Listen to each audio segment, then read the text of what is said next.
കുറവാണെങ്കിലും വിളമ്പാതെ തരമില്ലല്ലോ. വിഷയങ്ങൾ അല്പം ഗൗരവത്തിലായതുകൊണ്ട് തന്നെ ഉത്തമനും അല്പം ഗൗരവത്തിൽ തന്നെയാണ്. ഗൗരവം ഒട്ടും കുറയ്ക്കാതെ അതായത് ഉത്തമ എന്ന പ്രോഗ്രാമിലേക്ക് എല്ലാവർക്കും സ്വാഗതം.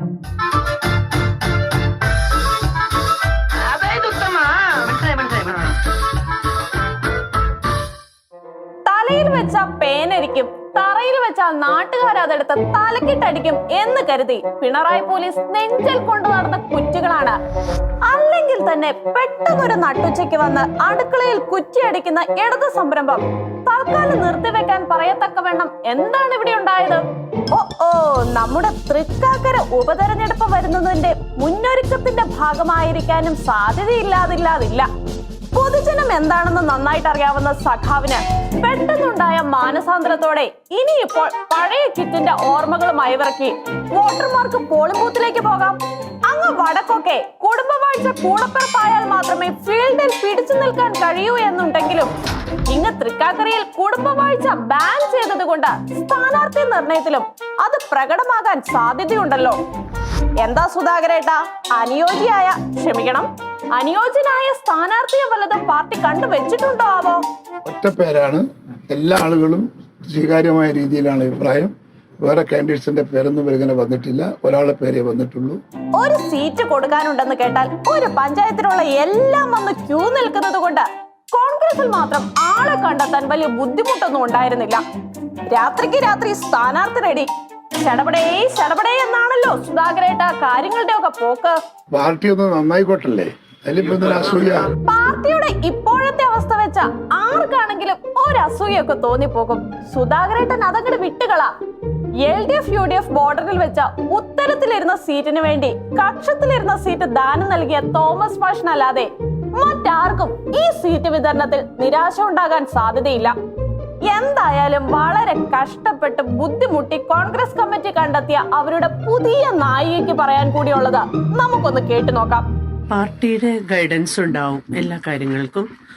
അവരെന്ത് പറയുന്നോ അതുപോലെ ചെയ്യാനാണ്. ഇത് ഞാനൊരു ആഗ്രഹം പ്രകടിപ്പിച്ചതാണ്. എനിക്ക് PT അടുത്തുനിന്ന് തുടങ്ങണമെന്ന് അത് അവർ സമ്മതിച്ചു. ഇനിയുള്ളതെല്ലാം അവർ പറയുന്ന പോലെയായിരിക്കും. ഇത്രയൊക്കെ ആയ സ്ഥിതിക്ക് ആ പ്രചരണം അങ്ങോട്ട് തുടങ്ങിയല്ലേ ചേച്ചിയെ?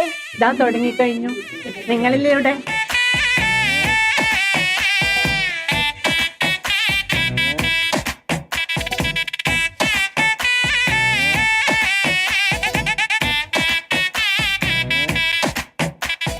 വാളെടുക്കണം, വലവിരിക്കണം, വേണ്ടിടത്ത് വേണ്ട പോലെ വാൾമടക്കണം, വേഷം കെട്ടണം, നാണം മാറ്റണം, വേണ്ടി വന്നാൽ വായ പൊത്തി ഇലയെടുക്കണം, മാളോര് കാണുമ്പോൾ നേരെ നിൽക്കണം, മേലോരെ കാല് തൊട്ട് തലയിൽ വെക്കണം. മമ്മൂട്ടിയോട് വോട്ട് ചോദിക്കുന്നതിൽ നല്ലത് പിണറായി സഖാവിനോട് വോട്ട് ചോദിക്കുന്നതാണ് എന്ന് ചേച്ചിക്ക് അറിയില്ലല്ലോ. ആ പോയാൽ ഒരു ഡയലോഗ്, കിട്ടിയാലോ ഒരു സൂപ്പർ ഹിറ്റ് വോട്ട്, പോന്നാൽ പോരട്ടും.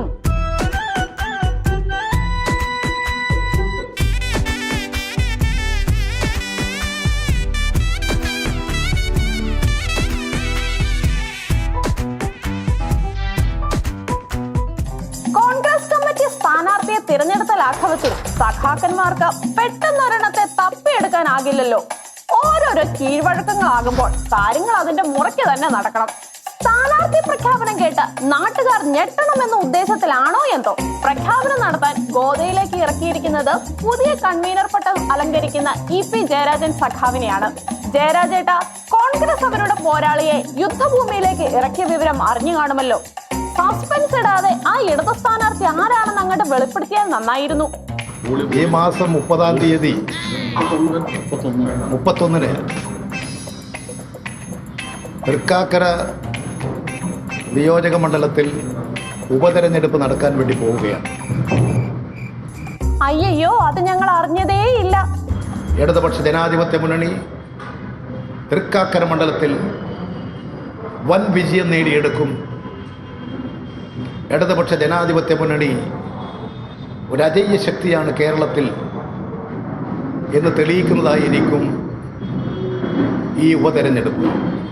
എന്റെ പൊന്ന് ജയരാജേട്ടാ, ഇതിന്റെ ഇടയ്ക്ക് ഈ ചരിത്രവും ഭൂമിശാസ്ത്രവും പറഞ്ഞ് കഥാപ്രസംഗം നടത്തി സമയം കളയാതെ ആ തിരുവായ് മൊഴിഞ്ഞ് ഒന്ന് സ്ഥാനാർത്ഥിയുടെ പേര് പറയാവോ? ഈ തൃക്കാക്കര നിയോജകമണ്ഡലം ഉപതെരഞ്ഞെടുപ്പിൽ ഞങ്ങൾ LDFന്റെ സ്ഥാനാർത്ഥിയെ പ്രഖ്യാപിക്കുകയാണ്. ഞങ്ങൾക്ക് ഏകപക്ഷീയമായി പ്രഖ്യാപിക്കുന്ന രീതികളില്ല. ഫലപ്രഖ്യാപനം നടക്കുന്നതിന് മുമ്പെങ്കിലും EP സ്ഥാനാർത്ഥി പ്രഖ്യാപനം നടത്തുമോ എന്ന് കരുതി കാത്തിരുന്നവരെ ആവേശത്തിലാക്കി. അതാ വരുന്നു EPയുടെ ഉള്ളിൽ ഇന്ന് പറയും നാളെ പറയും എന്ന് കരുതി വീർപ്പ് മുട്ടിക്കിടന്ന ആ സ്ഥാനാർത്ഥിയുടെ പേര്. ഇടതുപക്ഷ ജനാധിപത്യ മുന്നണിയുടെ തൃക്കാക്കര നിയോജകമണ്ഡലം സ്ഥാനാർത്ഥിയായി ഡോക്ടർ ജോ ജോസഫ്. അയ്യോ ജയരാജേട്ടാ, ഒന്നുകൂടി ഒന്ന് വായിച്ചു നോക്കിയേ. എന്തെങ്കിലും തെറ്റ് പറ്റിയതാകാനേ തരവുള്ളൂ. അങ്ങനെ തന്നെയാണോ എഴുതി വെച്ചിരിക്കുന്നത്? ജയരാജേട്ടൻ കള്ളം പറഞ്ഞാലും ചുവരെഴുത്ത സഖാക്കന്മാർ കള്ളം പറയില്ലല്ലോ. ഇടതുപക്ഷ ജനാധിപത്യ മുന്നണിയുടെ തൃക്കാക്കര നിയോജകമണ്ഡലം സ്ഥാനാർത്ഥിയായി ഡോക്ടർ ജോ ജോസഫ്. ചേട്ടാ, ആ സാഡ് ബിജയം ഒന്നിട്ടെ. പ്രഖ്യാപനം നടത്തുന്നത് വരെ താനാണ് സ്ഥാനാർത്ഥി എന്ന് കരുതി ചുവരുകളായ ചുവരുകളിലൊക്കെ എഴുതിയ സ്വന്തം പേര് നോക്കി സ്വപ്നങ്ങൾ നെയ്തു കൂട്ടിയ ആ യുവാവിനെ കാലം ചതിക്കുകയാണ് സുഹൃത്തുക്കളെ, കാലം ചതിക്കുകയാണ്. മനസ്സിൽ ചുവന്ന മഷി കൊണ്ട് എഴുതി കൂട്ടിയ വിപ്ലവ സ്വപ്നങ്ങൾ വേഗത്തിൽ മായ്ക്കാൻ കഴിയില്ല എങ്കിലും തൽക്കാലം മതിലിലൊക്കെ എഴുതിയത് മായ്ച്ച് അഡ്ജസ്റ്റ് ചെയ്യാം.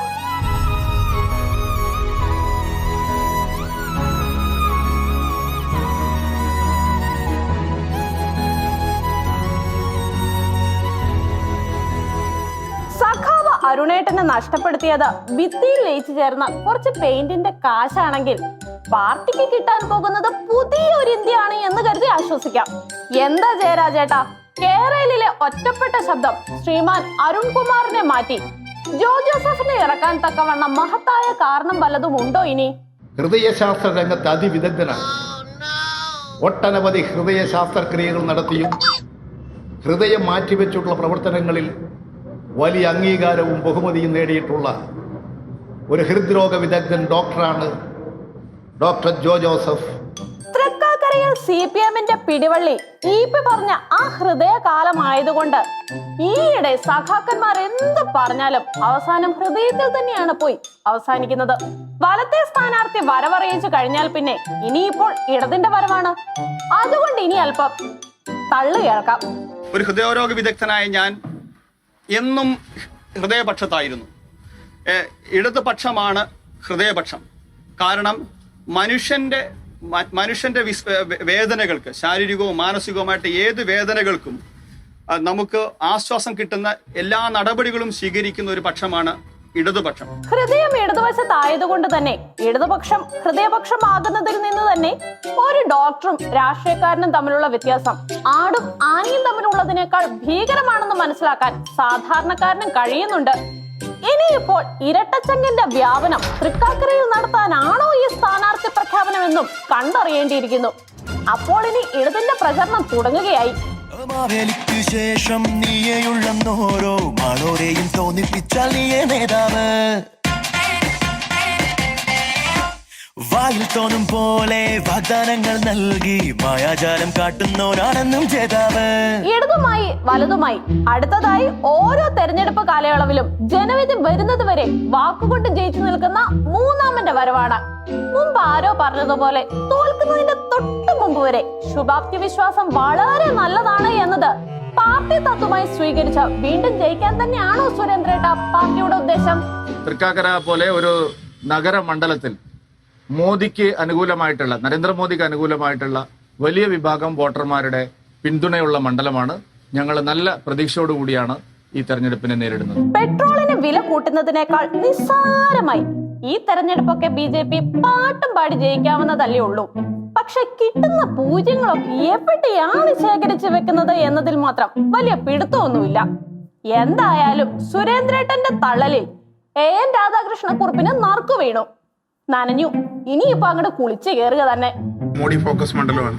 കാരണം നരേന്ദ്രമോദി സർക്കാർ നടപ്പാക്കിക്കൊണ്ടിരിക്കുന്ന എല്ലാ ജനക്ഷേമകരമായ പദ്ധതികളും ശ്രദ്ധിക്കപ്പെടുന്നത് ഏറ്റവും കൂടുതൽ നഗരത്തിലാണ്. പിന്നെ പ്രത്യേകിച്ച് നമ്മുടെ 100 മഹാനഗരങ്ങൾ, സ്മാർട്ട് സിറ്റി, ആ സ്മാർട്ട് സിറ്റിയിൽ ഒന്ന് നമ്മുടെ കൊച്ചിയാണ്. പ്രഥമ പാർട്ടിക്കാർക്ക് ആപ്പ് വെക്കാനെത്തിയ AAPയും 2020യും പാതി വഴിയിൽ തൃക്കാക്കര തിരികെ വെച്ചിട്ട് പോയതോടെ കുടുംബവാഴ്ച നിർത്തലാക്കാൻ കുടുംബവാഴ്ചയുടെ പുതിയ വകഭേദവുമായി വന്ന കോൺഗ്രസ് ഒരു വശത്ത്, തൃക്കാക്കരയുടെ ഹൃദയഭാഗം എന്താണെന്ന് അറിഞ്ഞ് അതിനെ ഹൃദയം കൊണ്ട് പിടിക്കാൻ വക്കീലിനെ സൈഡാക്കി ഡോക്ടറിനെ ഇറക്കിയ CPM മറുവശത്ത്. സ്ഥിരം പല്ലവിയുടെ പിൻബലവുമായി വീണ്ടും ജയിക്കാനെത്തുന്ന BJP അണികൾ ഏതോ ഒരു വശത്ത്. എന്തായാലും തൃക്കാക്കരയെ രാഷ്ട്രീയക്കാരിൽ നിന്ന് രക്ഷപ്പെടുത്താൻ നമുക്ക് പ്രാർത്ഥിക്കാം.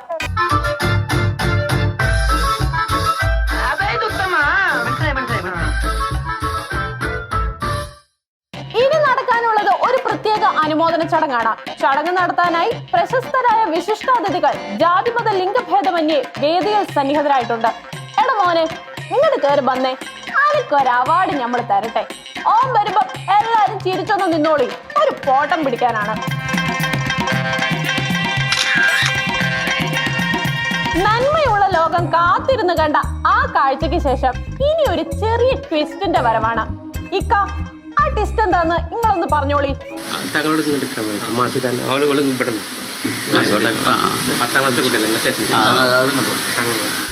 ശരിയാണ്, പെൺകുട്ടികൾ 10ാം ക്ലാസ് പാസ്സാവുന്നത് പോലുള്ള മ്യാരക കുറ്റത്തിനൊക്കെ കുറച്ച് മാറ്റി നിർത്തി അവാർഡ് കൊടുക്കുന്നതാണല്ലോ നമ്മുടെ അന്തസ്സിന് നല്ലത്. ഇനി ഇപ്പോൾ വിളിച്ചു വരുത്തി ചെറുതായി ഒന്ന് അപമാനിച്ചു വിടാമല്ലോ. മോളെ, ഈയും കൂടി ഇങ്ങോട്ട് പോന്നോളി. 10ാം ക്ലാസ്സിലെ വിദ്യാർത്ഥി PV എന്ന കുട്ടിയെ സാദരം ക്ഷണിക്കും. വിദ്യാധനം സർവ്വധനാൽ പരിതാപകരം എന്നാണല്ലോ. പെട്ടെന്ന് 10ാം ക്ലാസ് ഓർമ്മകൾ അയവിറക്കിയ മഹാന കിട്ടിയ അവാർഡിൽ ചെറിയൊരു അസൂയ. പെൺകുട്ടികൾ 10ാം ക്ലാസ്സിൽ കുട്ടിയ ആരോടും അങ്ങോട്ട് വിളിച്ചത്? ഞാൻ മേലെ നിങ്ങൾ വിളിച്ചിട്ടുണ്ടെങ്കിൽ കാണിച്ചു തരാം. അങ്ങനത്തെ പെൺകുട്ടികളൊന്നും അങ്ങോട്ട് വിളിക്കണ്ട. സമസ്തന്റെ ഇത് നിങ്ങൾക്ക് അറിയില്ലേ? സമസ്തന്റെ തീരുമാനം രക്ഷിതാവിനോട് വരാൻ പറയും. ഇതാ വിളിച്ചത്? അല്ലല്ല, ഞാനല്ല, ഞാൻ എന്റെ കുട്ടിനെ വരണ്ടെന്ന് പറഞ്ഞപ്പോൾ ഈ കുട്ടിനോട് വരണ്ട. തന്റെ കുട്ടിയോട് വേദിയിലേക്ക് വരണ്ട എന്ന് പറയാൻ മനസ്സ് കാണിച്ച ആ മഹാനും കയ്യടി അർഹിക്കുന്നുണ്ട്. അങ്ങ് ഉഗാണ്ടയിൽ ഹിജാബ് നിരോധിച്ച പോലും കേരളത്തിലെ കുട്ടികൾക്ക് ഹിജാബിനുള്ളിലെ സംരക്ഷണം നിഷേധിക്കരുത് എന്ന് പറഞ്ഞ് കരയുന്ന വിശാല മനസ്കരാണ്. പക്ഷെ ഹിജാബിനുള്ളിലെ തലച്ചോറ് 10ാം ക്ലാസ് പാസ്സായാൽ പോലും ഹാലിളകി പോകും. എന്ത് ചെയ്യാനാണ്?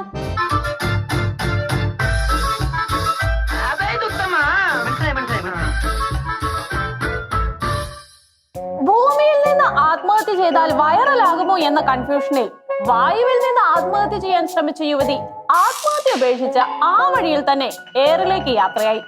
എവറസ്റ്റ് കീഴടക്കാനാകാത്ത ദുഃഖത്തിൽ മനനൊന്താണോ കായംകുളത്തെ BSNL ടവർ കീഴടക്കാൻ ഇറങ്ങി തിരിച്ചതേ എന്നും സംശയിക്കേണ്ടിയിരിക്കുന്നു. വീരോചിതമായി ടവറും കീഴടക്കി ഉയരത്തിലേക്ക് പോകവേ കഷ്ടപ്പെട്ട് മുകളിലേക്ക് കയറിയതല്ലേ, ഇനി നമുക്ക് താഴേക്ക് പോകാം എന്ന് പറഞ്ഞ് ടവറിലെ കടന്നൽ സെക്യൂരിറ്റികൾ മാതൃകയായി. സെക്യൂരിറ്റികൾ പറഞ്ഞാൽ കേൾക്കാതിരിക്കാൻ കഴിയില്ലല്ലോ. കടന്നൽ സെക്യൂരിറ്റികളോടുള്ള പ്രത്യേക ബഹുമാനം കണക്കിലെടുത്ത് പോയതിന്റെ 4 ഇരട്ടി വേഗത്തിൽ യുവതി ഗ്രാവിറ്റിക്ക് കീഴടങ്ങി.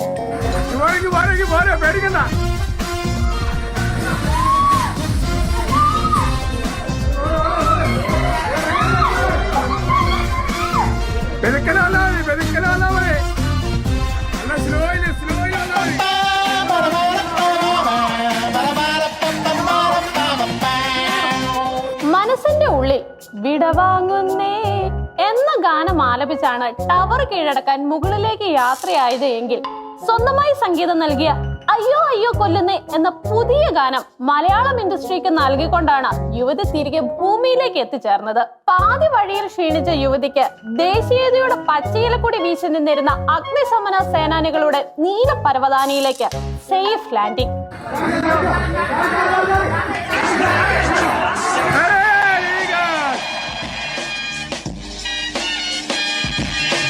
യുവതിയെ രക്ഷിക്കാൻ വന്ന ഒടുവിൽ യുവതിയിൽ നിന്ന് കടന്നലിനെ രക്ഷിക്കുന്ന ജോലി കൂടി ഫയർഫോഴ്സുകാർക്ക് ഏറ്റെടുക്കേണ്ടി വന്നു.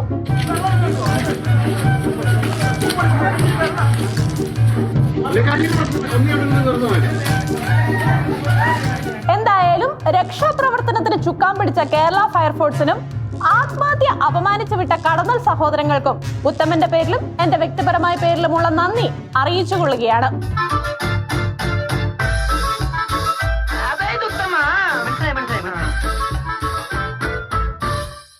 ഹിന്ദു മഹാസമ്മേളനം വേണ്ടത്ര വൈറലാകുമോ എന്ന കൺഫ്യൂഷനിലിരുന്ന സംഘാടകർക്ക് PC-യുടെ വരവ് ആശ്വാസമായി കാണണം.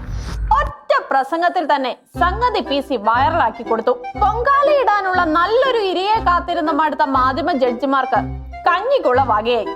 പിന്നീട് ഇങ്ങനെയുള്ള മാധ്യമ ജഡ്ജിമാരുടെ കഠിനാധ്വാനം മുഴുവൻ PC യുടെ ഹിസ്റ്ററിയും ജോഗ്രഫിയും ഒക്കെ കുത്തിപ്പൊക്കലായിരുന്നു. PC യെ വീണ്ടും സ്പേസിലേക്ക് വിട്ട മതേതര പ്രസംഗത്തിന്റെ പ്രസക്തമായ ഭാഗങ്ങൾ ഒന്ന് കേട്ടിട്ട് തിരിച്ചു വരാം. ആ കുട്ടികളെല്ലാം കൂടി ഒരു കൊല്ലത്തിനകം 5000 മുസ്ലിം കുഞ്ഞുങ്ങളെ പ്രസവിക്കും. അങ്ങനെ പ്രസവിച്ചാൽ ആ നിലയ്ക്ക് നോക്കിയാൽ 10 കൊല്ലം കൊണ്ട് കേരളം ഞങ്ങളുടെ രാജ്യമാക്കി മാറ്റും. മതി. എനിക്ക് മുസ്ലിം രാജ്യം പിടിക്കുന്നതിന് യാതൊരു വിരോധമില്ല. പക്ഷേ ഇവരെവിടെ ചെന്നാലും മനസ്സമാധാനം തരികയില്ല. അതുകൊണ്ടുള്ള കുഴപ്പമില്ല. മനസ്സമാധാനം ഇങ്ങനെ ഊതിയിട്ട് തുപ്പും. 3 തുപ്പ്. അത് ഒരു മൗലവി പറഞ്ഞത്, മൗലവി ഇതിനകത്തുണ്ട്, നമുക്ക് സോഷ്യൽ മീഡിയ കാണാം. ഇത് അത്തറാണ് ഈ തുപ്പുന്നു. അവിടെ ഒരു ഒടുക്കത്തെ അത്തറാണ്. സംഭവം മതേതരത്വം അല്പം കൂടി പോയോ എന്നൊരു സംശയം. അന്യമതത്തിലെ പെൺകുട്ടികളോടുള്ള ആത്മാർത്ഥ സ്നേഹം കാരണം വിദേശ രാജ്യങ്ങളിൽ ആട് മേയ്ക്കാൻ കൊണ്ടുപോകുന്ന നിസ്സാരമായ മിശ്ര സംരംഭങ്ങളെയൊക്കെ ലവ് ജിഹാദ് എന്ന് മുദ്ര കുത്തുക, എല്ലാ മനുഷ്യരും ഒന്നാണ് എന്ന സന്ദേശവുമായി 10 കൊല്ലം കൊണ്ട് കേരളത്തെ ഇസ്ലാമിക രാജ്യമാക്കുമെന്ന് പറഞ്ഞ മാനവിക പ്രസ്താവനയൊക്കെ അവസരം മുതലാക്കി പഞ്ഞിക്കിടുക. ഒരു പൊതുവേദിയിൽ വന്ന് ഇത്തരം മതേതരത്വം പറഞ്ഞാൽ കേരള പോലീസിന് പിന്നെ മുന്നും പിന്നും നോക്കേണ്ടി വരില്ലല്ലോ. വീരോചിതമായി തന്നെ പിണറായി പോലീസ് PC യോട് "യു ആർ അണ്ടർ അറസ്റ്റ്" എന്ന് പറയുകയും ചെയ്തു.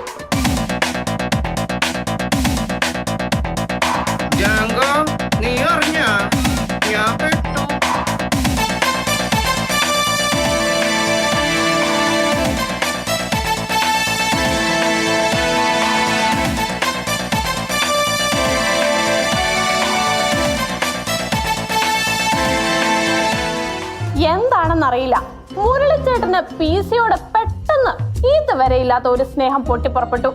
കമ്മ്യൂണിസ്റ്റ് ഭരണഘടന പ്രകാരം ചില പ്രത്യേക വിഭാഗത്തിന് മാത്രം ലഭിക്കുന്ന അഭിപ്രായ സ്വാതന്ത്ര്യത്തെ മുരളിച്ചേട്ടൻ ചെറുതായി ഒന്ന് ചോദ്യം ചെയ്തു. അന്താരാഷ്ട്ര മാർക്കറ്റിലെ അംശം പറയാൻ മാത്രമല്ല, ബോധത്തോടെ സംസാരിക്കാനും അറിയാം അല്ലേ മുരളിച്ചേട്ടാ? PC ജോർജ് പറഞ്ഞത് അദ്ദേഹത്തിന്റെ അഭിപ്രായം. ഈ രാജ്യത്ത് ആർക്കും അഭിപ്രായം പറയാനുള്ള സ്വാതന്ത്ര്യമുണ്ട് എന്ന് ഇത്രയും കാലം പറഞ്ഞിരുന്ന ആളുകളാണ് CPM-കാര്. പക്ഷേ മുരളീധരന്റെ V മാറി K ആയാൽ പിന്നെ അല്പം പ്രശ്നമാവും കേട്ടോ. K മുരളീധരന് PC യോട് ഇക്കാര്യത്തിൽ അല്പം വിയോജിപ്പാണ്. കഴിഞ്ഞ ഇലക്ഷന് എല്ലാ മതക്കാരുടെയും വോട്ട് വാങ്ങിയത് കൊണ്ടാണ് വൻ ഭൂരിപക്ഷത്തിൽ പൊട്ടിയത് എന്ന് അദ്ദേഹം ഓർമ്മിപ്പിക്കാനും മറന്നില്ല. അതിന് വർഗീയമായി നമ്മുടെ സമൂഹത്തിൽ ചേരിതിരിവുണ്ടാക്കാൻ ആര് ശ്രമിച്ചാലും അത് ശരിയല്ല. ഇതുപോലുള്ള പരാമർശങ്ങൾ ഉണ്ടായത് തികച്ചും ദൗർഭാഗ്യകരമാണ്. അത് കേരളത്തിന്റെ ഒരു എന്താ പറയണ്ട, കേരളത്തിന്റെ ചരിത്രത്തിനെ സംസ്കരിക്കുന്ന രീതിയിലാണ് ഇത്തരം പരാമർശങ്ങൾ നടക്കുന്നത് എന്ന് പറയുന്നതിൽ ഖേദവും. അടുത്തിടെയായി എതിരെ നിൽക്കുന്നത് ആരാണെങ്കിലും സംഘമിത്രങ്ങളെ അറിയാതെ സ്മരിക്കുന്ന സതീശേട്ടൻ PC ജോർജിന്റെ പിന്നിൽ സംഘമിത്രങ്ങളാണെന്ന നഗ്ന സത്യം വെളിപ്പെടുത്തി. പ്രസംഗം നടത്തി 24 മണിക്കൂർ കഴിഞ്ഞതിന് ശേഷമാണ് പോലീസ് FIR എടുത്തത്. FIR എടുത്തതിന് ശേഷം സ്വന്തം വാഹനത്തിൽ ആഘോഷപൂർവ്വം അദ്ദേഹത്തെ തിരുവനന്തപുരത്തേക്ക് കൊണ്ടുവരിക. സംഘപരിവാർ നേതാക്കന്മാർക്കും പ്രവർത്തകർക്കും അഭിവാദ്യം അർപ്പിക്കാൻ വേണ്ടി കൂടിയുള്ള സൗകര്യം ഒരുക്കിക്കൊണ്ടാണ് പോലീസ് PC ജോർജിനെ തിരുവനന്തപുരത്തേക്ക് കൊണ്ടുവരുന്നത് എന്നത് ദൗർഭാഗ്യകരമായ കാര്യമാണ്. PC ജോർജിന്റെ പുറകിൽ കേരളത്തിലെ സംഘപരിവാർ നേതാക്കൾ മുഴുവനുണ്ട്. സതീശേട്ടനെ തെറ്റു പറയാനാകില്ല. BJP ആളുകളുടെ അകമ്പടിയോടെ പ്രൗഢഗംഭീരമായിരുന്നല്ലോ പോലീസ് സ്റ്റേഷൻ മാർച്ച്.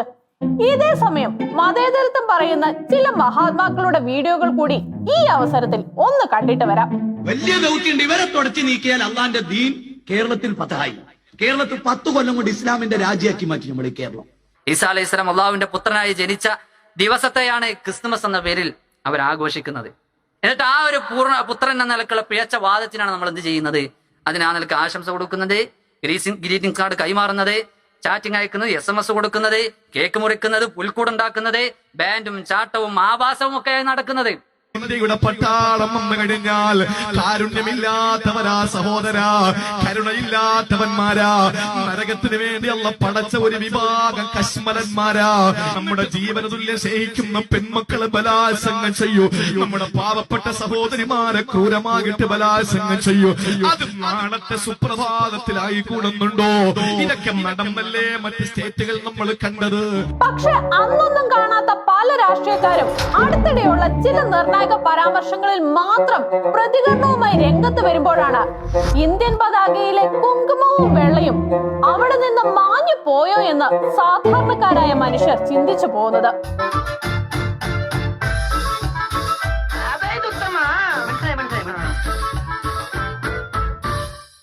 അപ്പോൾ പിന്നെ ഇലക്ഷൻ ചൂടൊക്കെ ആയതുകൊണ്ട് ജനങ്ങൾ വോട്ട് ആർക്കെങ്കിലും ചെയ്യും എന്ന് മാത്രം പറഞ്ഞുകൊണ്ട് നിർത്തുന്നു. അതായത് ഉത്തമ, അടുത്തയാഴ്ച ഇതേ ദിവസം ഇതേ സമയം